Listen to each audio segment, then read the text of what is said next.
Fire Emblem Three Houses has one of my favorite casts of characters from any game I ever played. And today I'm gonna be talking about the students from the Blue Lions, aka the best house. Azure Moon was actually the second route I played through, but even after completing all other routes, I still think the Blue Lions have the best characters from the Three Houses. I love all of these guys, and because of that, this list was very hard to make. But the time has finally come for me to rank the 8 students from Fargus. The rules are the exact same as in my Black Eagles ranking. Only the 8 students you start out with will be on this list, so no Byleth, Gilbert or anyone from the church. I'll be ranking these guys based on their personalities alone, without looking at how useful they are on the battlefield. And this is of course just my opinion. Objectivity is thrown straight out of the window for this video, and I'm solely looking at how attached I personally got to these characters. But with all that said, here's my ranking of every student from the Blue Lions house.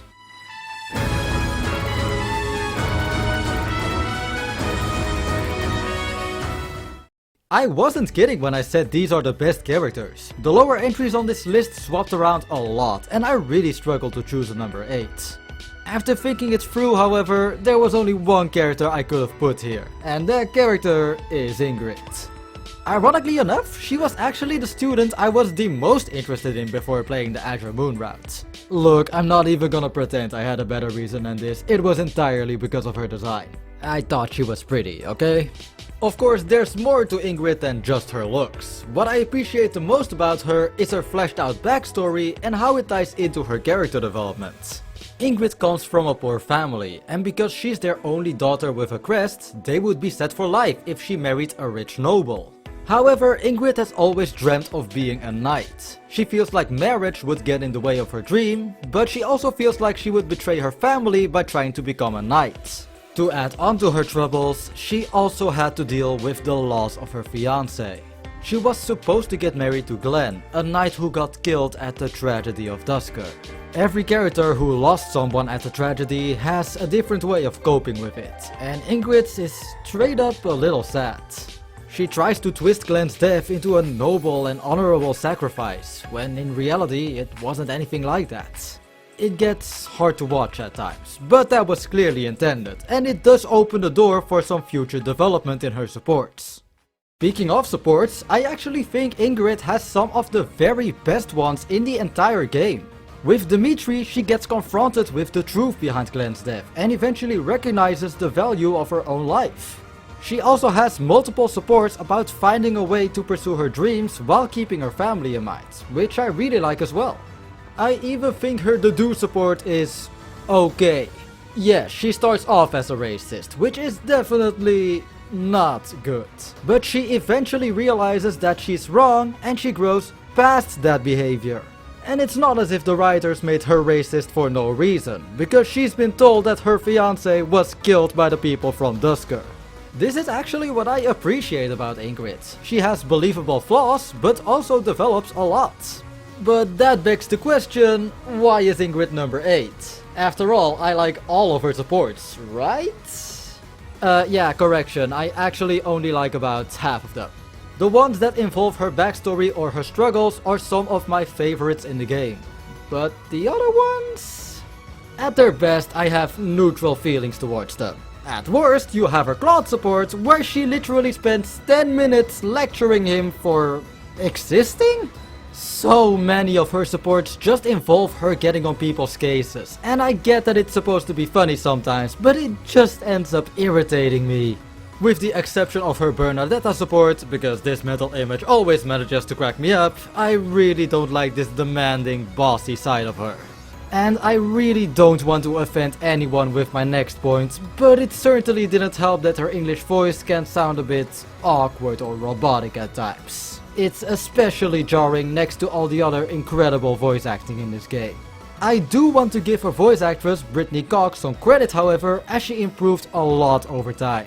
But long story short, the reason Ingrid is number 8 is because she's my friend's favorite character and I wanted to mess with it. Nah, but seriously, from an objective standpoint, I can see how she's one of the best characters in this game, and I absolutely understand what people like about her.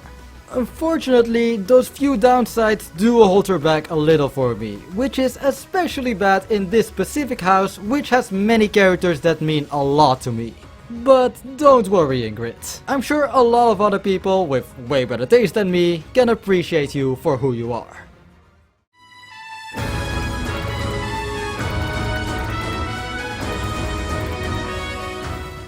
The Fire Emblem games are no stranger to some character tropes. Throughout the series, you see many characters that fit certain archetypes or have similar character traits. If we're talking about these tropes in Three Houses, however, then Sylvain is one of the first characters I think of. He's introduced as one of the many womanizer characters in the FE series. You quickly learn that he has dated almost all girls at the academy, most of them at the same time even. You also quickly learn about his terrible reputation. He apparently tends to cheat on his girlfriends and can even get pretty toxic when breaking up. And like everything in this game, it all turns out to be because of crests. There are a lot of characters that had it rough because they were born without one. But with Sylvain, it's the exact opposite. Thanks to his crest, he was his parents' favorite and became the heir of his house, while the title originally went to his older brother, who didn't bear a crest. This tore the two apart and made his big brother jealous enough to try and kill him a few times. Sylvain himself didn't like the preferential treatment either, as he felt from a young age that he was only valued by his parents because of that crest. This mindset still affects him years later. He was always popular with the ladies, but was also suspicious that they're just interested in him for his crest or status. Because of this constant suspicion, he isn't able to form any meaningful relationship with most of the women he dates, which is reflected in a pretty unique way with his supports. He's able to reach a B support with a lot of people, but there are only a handful of characters who he gets to trust enough to achieve an A support with. And one of these cases is a bromance with Felix. Sylvain is a really interesting subversion of the usual skirt chaser character. He's very social and likes to hang out with girls in particular, but is afraid he'll eventually get used by them for his status, so he just ends up using them. He treats all these girls poorly for understandable but wrong reasons. Sylvain really surprised me with how complicated of a character he is. I definitely empathize with him for his rough upbringing and was happy for him when he ended up with someone that loves him for who he is. But while this whole love thing was clearly meant to be the biggest part of his character, I actually think that some of his non-romantic supports are up there with his best ones. With Annette, we can see he's actually a genius, as he can easily understand complicated magical formulas just by reading them once. She gets discouraged by how little effort he has to put in compared to her, but Sylvain can reassure her that he'll fall behind eventually because he puts in so little effort and just relies on his wits. It's a new side of him that I really like. He already hates being treated differently because of his crest, and doesn't want people to think he's some kind of prodigy on top of that. That's why he acts dumber than he is, despite being really wise and intelligent. His support with the Do is another great example. There we see Sylvain is one of the few people of Fargus to not discriminate against the Do, and he even questions whether or not the people of Duscur are actually guilty. The two even get to share a unique bond since they're both seen as monsters for their reputations instead of who they actually are. Moments like these really make me appreciate Sylvain, and he's overall really interesting. But just like with Ingrid, I just never got that attached or endeared to him. The only reason he isn't any higher is because he had some really strong competition. But even I can't deny that he's one of the most fascinating characters in this entire game.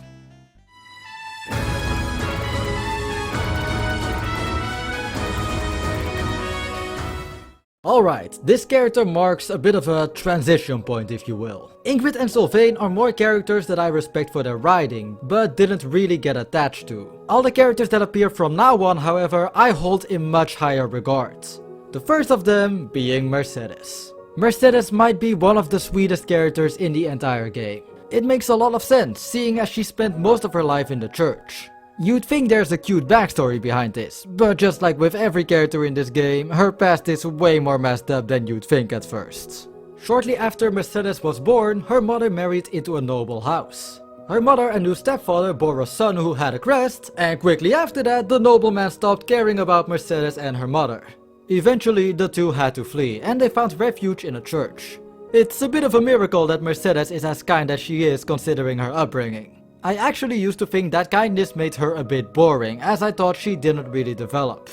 This might have been because Mercedes takes a more supportive, and because of that, a more static role with most of her classmates. She acts a bit like a mother figure and is basically a shoulder to cry on for them. She makes others feel at ease, and because of that we see some characters like we never have before. I specifically love this one moment with Dimitri, where she can assure him he's not the monster he sees himself as.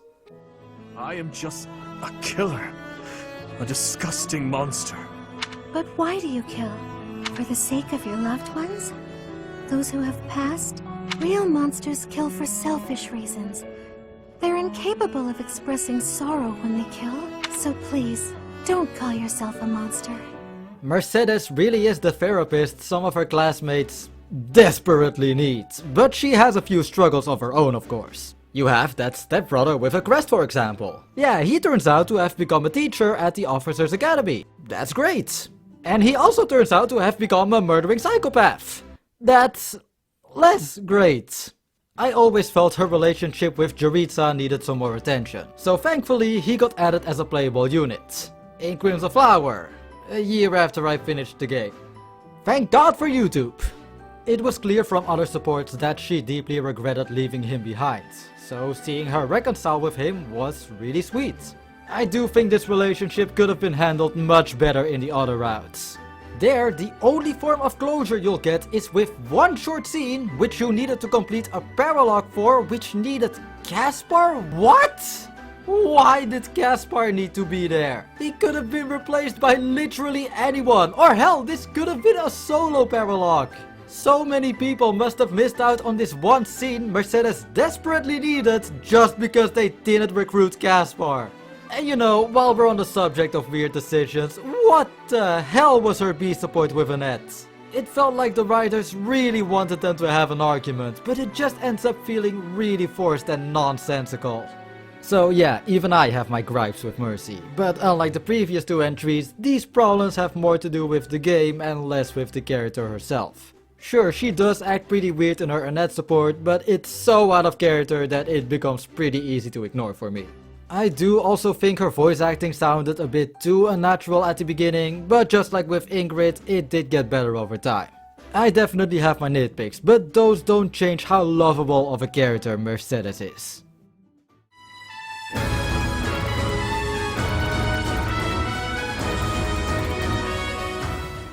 First impressions can be way more important than we realize. If we get a bad first impression from someone, be it in a game or in real life, it can take a lot for us to change our minds. Good thing this happens to be a 60-hour game filled with supports and character interactions. Because of those, I was eventually able to warm up to most of these characters. And I'm assuming something similar like this describes most people's experience with Felix.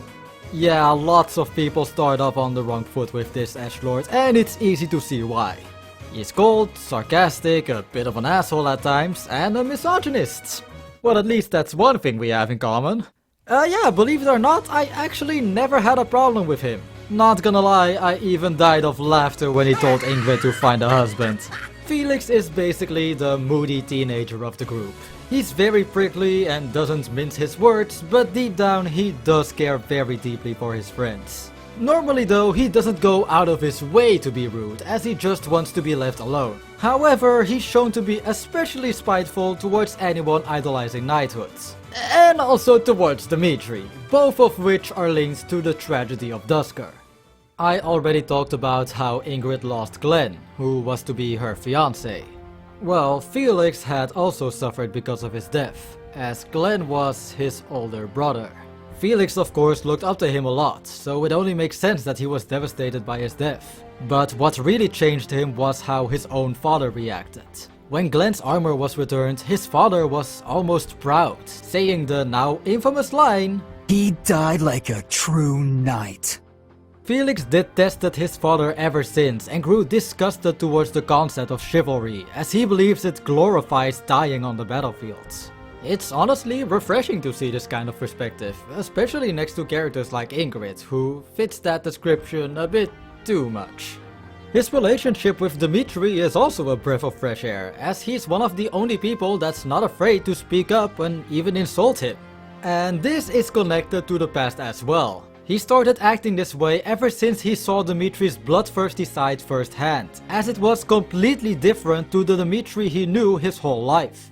On that note, I've seen some people call Felix hypocritical for constantly insulting Dimitri and yelling at him, yet fighting at his side the entire time. Well, I actually appreciate how Felix calls out Dimitri for his actions, unlike everyone else who just keeps smiling after Dimitri orders them to commit war crimes.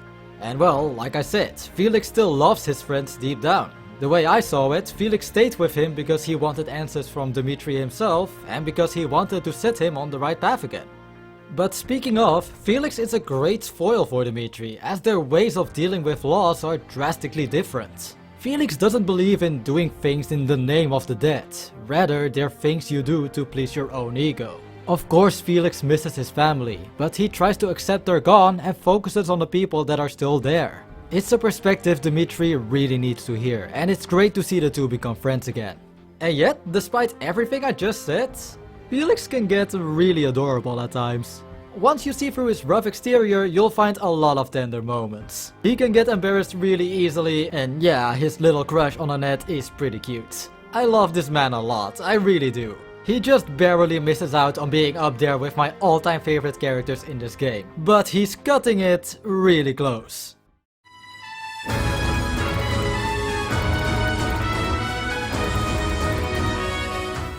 From here on out, the characters really are something special to me. These next 4 are not just my 4 favorite Blue Lions, but some of my 4 favorite characters in the entire game, and they're a big reason why the Blue Lions is my preferred house.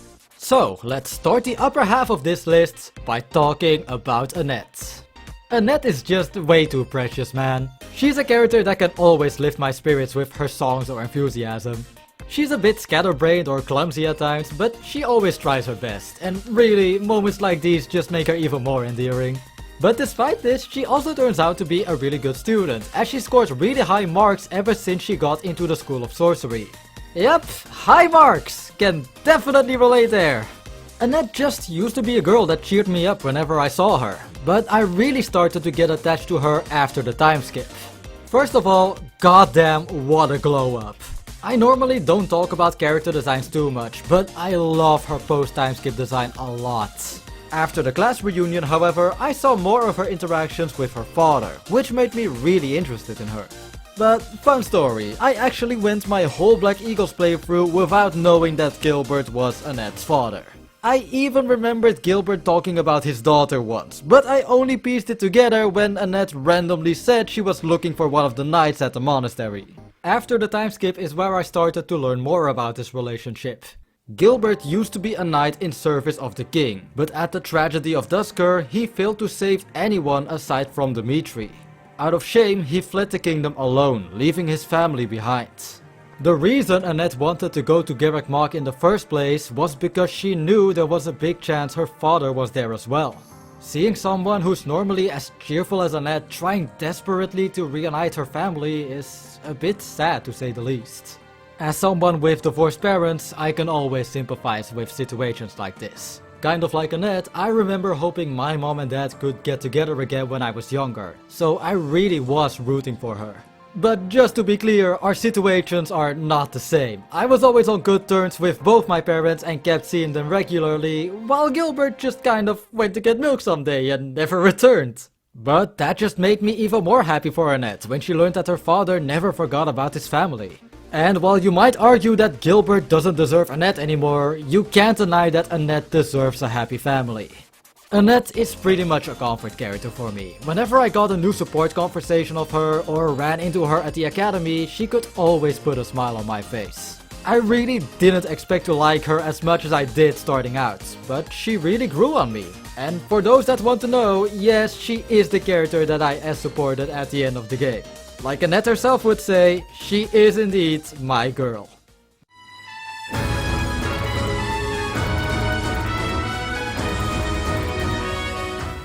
I feel like I might have raised some eyebrows by putting Annette this high, and I'm about to do it again because next up is Ash. I've seen these two specifically get some flack for being more simple or even bland characters, especially next to all the other Blue Lions. Well, what can I say? Ash just managed to steal my heart in a way few other characters ever have. Let's start with his backstory, because damn it, this game really can't give any of its students a happy childhood.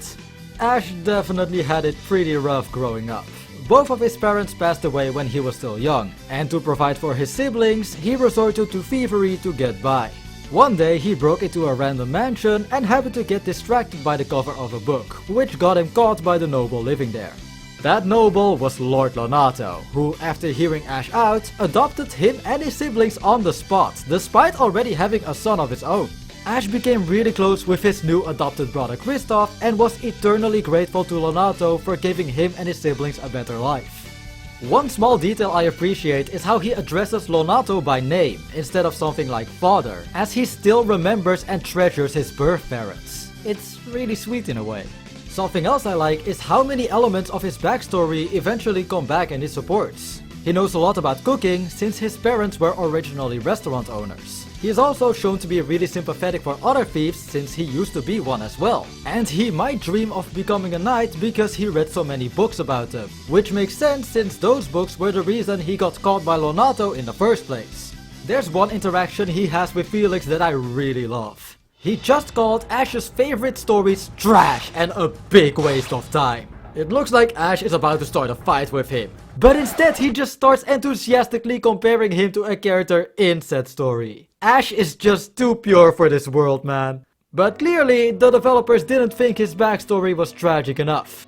A few years before he enrolled at the academy, his brother Kristoff was accused of being involved with the tragedy of Duscur and got executed by the church. This obviously upset Lonato, and as soon as chapter 3, you find out he's leading a rebellion against the church. And you have to kill him. A lot of people aren't a fan of how much Ash mentions Lonato, but I mean, can you blame him for thinking about it a lot? We don't see much of it, but Lonato's death really brought Ash to his lowest point. In his support with Catherine, he learns to let go of his grudge against her. And to go back to his Felix supports, there he starts to wonder whether or not Felix was right to ridicule his stories. Ash starts to think he never noticed Lonato's problems because he saw him more like a knight out of a story, instead of a real person. We then get one of the rare empathetic moments from Felix, where he reassures Ash that those knightly ideals are what make him who he is, and that it's okay to be himself. This is a big reason why I love Ash so much. Despite everything he goes through, he just remains such a nice guy. But what really put Ash this high and above Annette are the great memories I have with him. For example, he's responsible for the scariest moment I had in this game. In my Golden Deer run, I had recruited him and most other students. I then got to the time skip, only to see him suddenly show up as an enemy unit. Thankfully, I was able to recruit him again, but damn it, I almost had a mental breakdown when I thought I had to kill him. I also remember shipping him with Ingrid, since I really wanted to see them both becoming knights in their paired ending.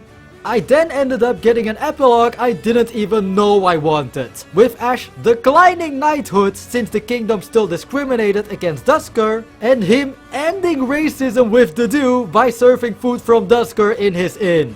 This is the best epilogue in the game, and no one can tell me otherwise. I know some people don't like Ash at all, and hey, that's fine, they don't have a soul anyway.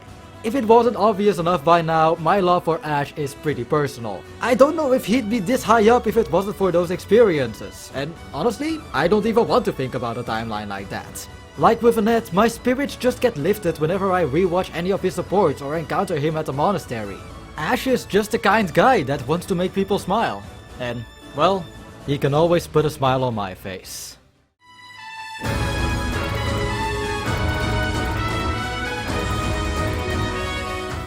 Just saying, spoilers for Crimson Flower and Azure Moon from this point onwards.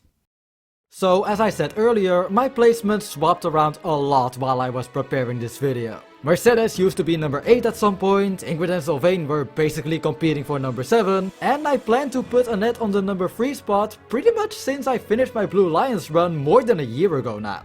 These rankings should give you an idea of what I think of every character, but I can already tell you that they're not 100% definitive. And there's a reason I'm telling you this right before the top 2.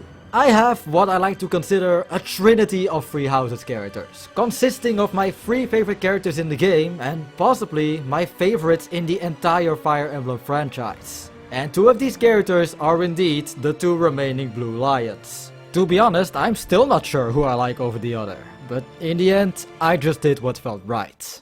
So let me tell you why I adore Godot. There's a lot for me to talk about with this guy, so as usual, let's begin with his backstory. Well, it's easy to see how the tragedy of Duscur impacted this character, as he was an inhabitant of the Duscur region. His people were blamed for the deaths of the royal family, and shortly after the tragedy, the kingdom launched an attack on Godot's homeland. He saw Duscur burn to ashes, his family got slaughtered right in front of his eyes, and he was ready to die as well. Thankfully, the Crown Prince Dmitri managed to intercept an attack meant for him and saved his life. As Godot saw that stranger reach out his hand, he decided then and there that he would follow that man to the end of the world. Godot quickly appointed himself as Dmitri's vassal, accompanying him wherever he went. Years later, he's still at Dmitri's side at Garreg Mach. He might only be loyal to Dmitri, but Godot is actually really nice to all of his classmates. He tends to hold his distance from most people, but that's only because he doesn't want anyone else's reputation to suffer by associating with him, a man of Duscur. His hobbies include cooking and gardening, which is just wonderful. It's surprisingly wholesome, but it's also his way of keeping his connection to Duscur, as he can keep the culture alive with the dishes and the local flowers. Despite becoming Dmitri's vassal, Godot always kept his country in mind and still hopes he can restore it one day. This is even one of the reasons why he became Dmitri's vassal in the first place. Godot doesn't just see the prince as a great person, but as someone who can save his people. Dmitri was the first outsider who treated him as a human being, and he has assured Godot time and time again that his kingdom will accept people from any place when he becomes a king. For this reason, Godot doesn't see himself as Dmitri's friend, but as his vassal, as he needs to make sure that Dmitri will survive to make their ideal kingdom a reality. Look, as much as I like Hubert for his personality, his relationship to Edelgard just pales in comparison to what these 2 have going. Godot has gone on record saying he's willing to give his life to defend his king, and he wasn't kidding. What really made Godot stand out wasn't any of his supports, but his actions throughout the story. Since the Black Eagles were my first house, his actions at the end of Crimson Flower are my earliest memories of him. And what a strong first impression he left. As the kingdom was on the losing side of the war, Godot ended up giving crest stones to some soldiers, so they could turn into demonic beasts with monstrous strength. And halfway during the battle, he uses one himself. He cries out Dmitri's name one final time and willingly throws away his life, also Dmitri stood a chance of winning. I barely even knew Godot at this point, but this really left an impact. And then you have his actions in Azure Moon. During one of my favorite chapters in the game, I remember that I counted my students while I was playing through it, and I went, we only have 7 students. Who am I missing? Oh right, when is Godot gonna show up? And my question was answered shortly afterwards. Right before the time skip, Dmitri got framed for murdering his uncle and was supposed to be executed. So Godot helped him break out of his jail cell and sacrificed himself along the way. It's messed up. He gave his life so Dmitri could live, and then he just kinda shows up a few chapters later. Look, I didn't even care how stupid this was. At this point, I went 3 chapters and multiple paralogs without him. I popped off when I saw Godot again. But speaking of paralogs, if you don't clear the one from Godot, he will have actually died. He was fully prepared to do anything to break Dmitri out. And even if his death was a cheap fake out, it did make me realize just how much I loved this guy. Him sacrificing himself in Crimson Flower and Azure Moon is what left such a big impact on me. And his kind and wholesome nature is what made me adore him. The extent he's willing to go for Dmitri, his many endearing moments with his fellow students, and him helping Ash to end racism are the things that make him one of my favorite Fire Emblem characters of all time.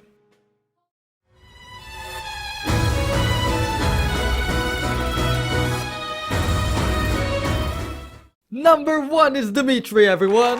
Thank you, I know, I'm really original. I know, literally everyone has Dimitri as number 1, and believe me, I considered being unique and putting the do here instead. But let's just say there's a reason this character is so beloved. It's a bit weird to look back on, but when the house leaders were first revealed, Dimitri seemed like the most generic out of the three, and in the first few chapters, he definitely acts like your standard Fire Emblem protagonist. Polite, friendly, humble, and most important of all, compassionate. I actually think it's a bit funny they try to give downsides for each of the three lords when you first meet them, because damn, they really didn't feel like being subtle. Edelgard looks cute, but it feels like she's evaluating me. You know what? Yeah, that's actually fair.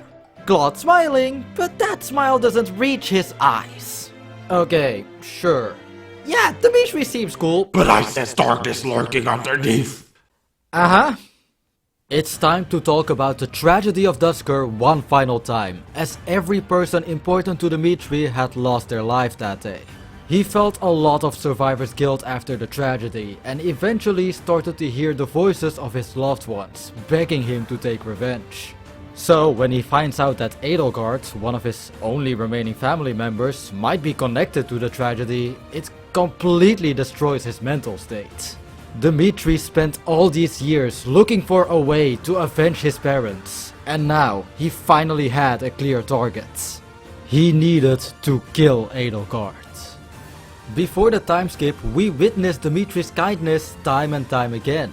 After Gerald's murder, he's the only house leader to actively console the player. He shares his experience with losing his parents and tries to help Byleth find out what she's living for. Outside of that, he's always considerate of his friends, offers sword fighting lessons to orphans, and expresses sorrow whenever he's forced to kill. And yet, throughout the game, Felix warns you about Dimitri's true side, that of a bloodthirsty boar. We see glimpses of it throughout the game, but when the Flame Emperor is unmasked as Edelgard, we see this drastic shift in his personality firsthand. We see him violently kill anyone that stands between him and Edelgard. This one scene was just the beginning.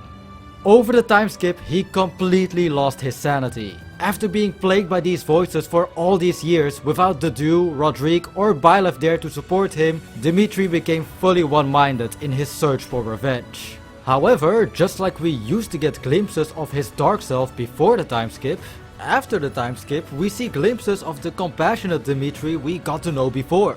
While he acts more recklessly, he still shows concern for Byleth when she's threatened, and he flat out orders Dedu to never throw his life away again. The first few chapters after the time skip really showcase how low Dimitri has fallen, but also do a great job of building up towards his turning points, which really starts with Rodrigue's death. This is the first and only time we see Dimitri break out in tears. His hatred and ferocity are quickly replaced with sadness and fear that another loved one will leave him behind and start to haunt him. In his final words, Rodrigue doesn't ask for revenge like the voices in Dimitri's head, and he only wants Dimitri to stop living for the dead and to start living for himself instead. These words clearly got through to Dimitri, but they alone weren't enough to change him. He starts to recognize that these wishes for revenge aren't his own, yet those wishes were the only thing that kept him going for the past 9 years. If not for those, then what is Dimitri's purpose in life supposed to be? What should he live for? It's only fitting that the answer he needed was given by Byleth, who simply told him to live for what he believes in. It's the same answer that Byleth found because of what Dimitri told her all those years ago when Gerald got murdered. And it all comes full circle when this is the start of Dimitri's redemption. Something I love about games with multiple endings or routes is that you can see how your actions were able to help characters or save them from their demise. Dimitri says that he might have died, consumed by revenge, if Byleth wasn't there for him, which is exactly what happens in Verdant Wind and Silver Snow. But in Azure Moon, even with all the voices still haunting him, the knowledge that his stepmother might have betrayed him, and the guilt of killing so many people setting in, Dimitri chooses to stop turning his back on his people and chooses to become the king they need. He fully prioritizes the people of his kingdom, wanting to end the war and lead Fargus in his own way. He's aware that Edelgard likely won't stand down, but still tries to talk things out with her, wanting to make sure there's no other way to end this war. And even if he tries to convince himself that he feels no pity for her, in the end he still tries to accept Edelgard. She practically had to force his hand for him to kill her. While there is some room for improvement, Dimitri's story is simply inspiring and it makes for my favorite route in the game. But we still haven't even talked about his supports. 10 more minutes, baby! Nah, but seriously, I'll try to keep this next part short. So, Dimitri's supports are outstanding. Some show us a more goofy side of him, which is much appreciated, but others hit really hard. The one relationship I want to talk about in detail, however, is the one between Dimitri and Godot. I've already talked about how the Chad from Duskur is willing to do anything for Dimitri, but what really makes me love these two is that Dimitri would easily do the same. He might have saved Godot in a more literal sense by intercepting an attack, but Godot's mere presence also saves Dimitri. Godot was the only person he was able to save in Duskur. It's the one crutch he had for all these years and the one thing that keeps him sane. My favorite way this is implemented is in Crimson Flower. If you kill Godot after he transformed, Dimitri's bloodthirsty side comes out right before he gets killed. If you manage to defeat Godot before he transforms though, these two will both live long enough to have their heartfelt last moments with each other and are both able to die in peace. All of this is topped off by Chris Hackney and Ben Lipley, who both brought these characters to life with their top-notch voice acting. I literally could go on forever, but I think I've made clear just how much I love these characters. I think it's no secret anymore that Dimitri is my favorite lord in the series, and that he and Godot are my favorite characters in the Blue Lions and the entire game.